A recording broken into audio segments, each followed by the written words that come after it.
You're right guys, it's Capcom Tom here and welcome to episode number 82 of the Path to Paris. Now we're going to kick this one off going into our trade pile. We managed to sell that Neymar, actually probably just about broke even on him, or made maybe like a 2-3k loss.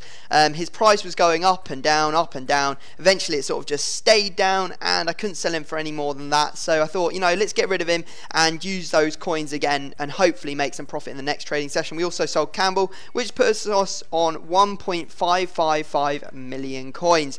Now if you're looking to buy some Ultimate Team coins, go check out FETcoinking.com. Their link will be down in the description. A fast, cheap and reliable coin service. Use code CAP5 at checkout for a discount. Now you can see we are in Division 1 and we lost our first game. It was a pretty frustrating game as well. We've got 9 games to make up for that loss. You know, we can't really afford to make any mistakes from here on out. So let's get into it and see if we can play well and pick up some points. So we're going into our first game.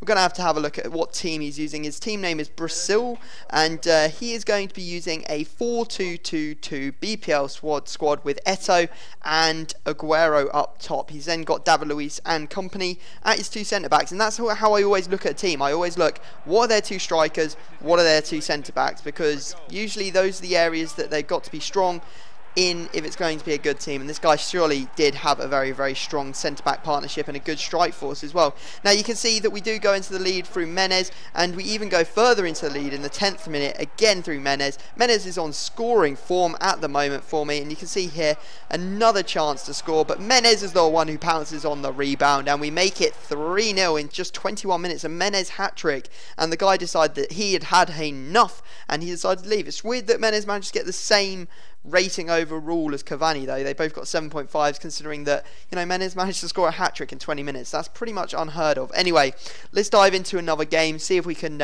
make another person rage quit and see what happens. He's using another very strong team. This time he's using Benteke and Aguero up top with Rooney just sitting behind them. He's got Hazard on the wing. He's got David Luiz and company as his centre-backs. So we have just come up against David Luiz company centre-back partnership, and we did manage to beat it. But this one was a much more difficult opponent. You can see that he scored with Rooney early on, and it wasn't until the very last second that EA decided that my time was to get some EA aids, and I got a penalty for pretty much nothing. I have absolutely no idea really what happened in the box there.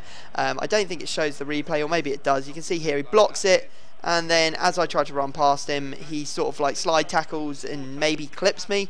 But you know, that happens to me all the time, so you've got to take your chances when they come your way. You know, it's just the way the world balances out. They get EAAs, you get EAAs. It's just the way it works. And you can see we do manage to sink that penalty, only just though hitting the bar. And as C kicks off, he actually must have been fuming that that penalty was given. I think he's trying to score an own goal or something there, kicking it over the bar with his own player. Anyway, we get the corner, we cross it in, and look at this, make it 2-1 in the 90th minute. It's 2 basically 90th minute goals to give us the win in this game, and the guy actually decided to rage quit despite the fact that we were in the 90th minute. To be honest, I would have been absolutely fuming if that was me that was playing, although he did, you know, make the mistake of kicking it back to his own goalkeeper, kicking it over his thing, giving me a corner. You know, maybe he meant to, maybe he didn't, I don't know. Anyway, let's dive in. We've got some trading to do, and we've got a whole load of players that we picked up in what was a really frustrating trading session. It probably took me the best part of 2.5 hours to pick up these players. I didn't even manage to spend all my coins, only managing to spend about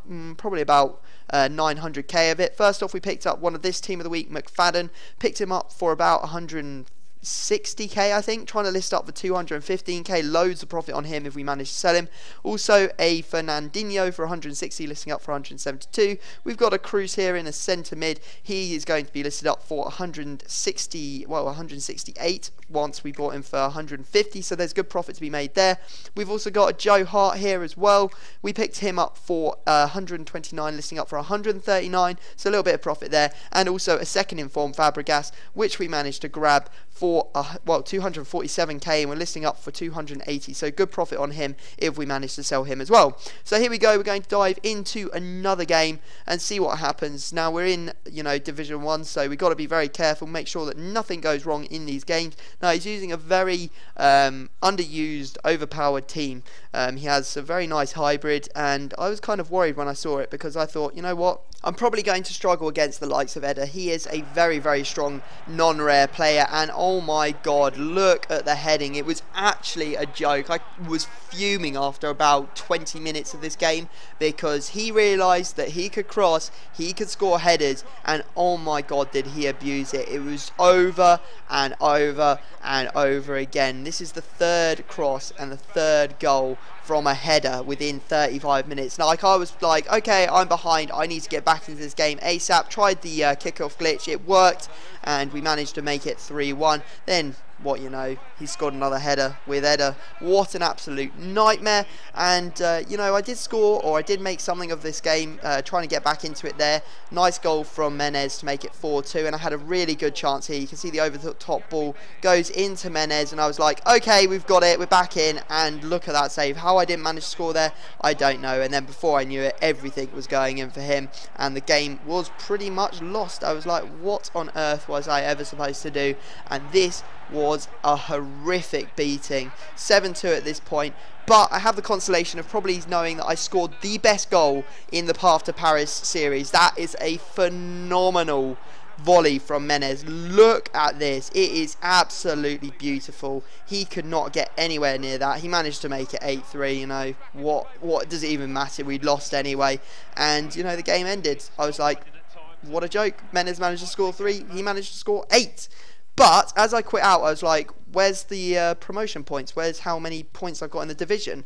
And I was like, wait a minute, did I accidentally go into the wrong type of match? And fortunately for me, I had, because you can see that I'm on online single match, and yeah, I'd accidentally got into an online single match, so it doesn't affect our division standings. A lucky escape for us. Guys, I hope you've enjoyed the episode. Obviously, we're going to make sure that that never happens again. I never want to concede 8 goals in a game ever again. I think that's the first time in the entire FIFA 14 that's happened. But anyway, guys, I hope you've enjoyed it. Like the video if you have. Subscribe if you're new to the channel. But other than that, I'm going to have to leave it there, and I will see you all next time.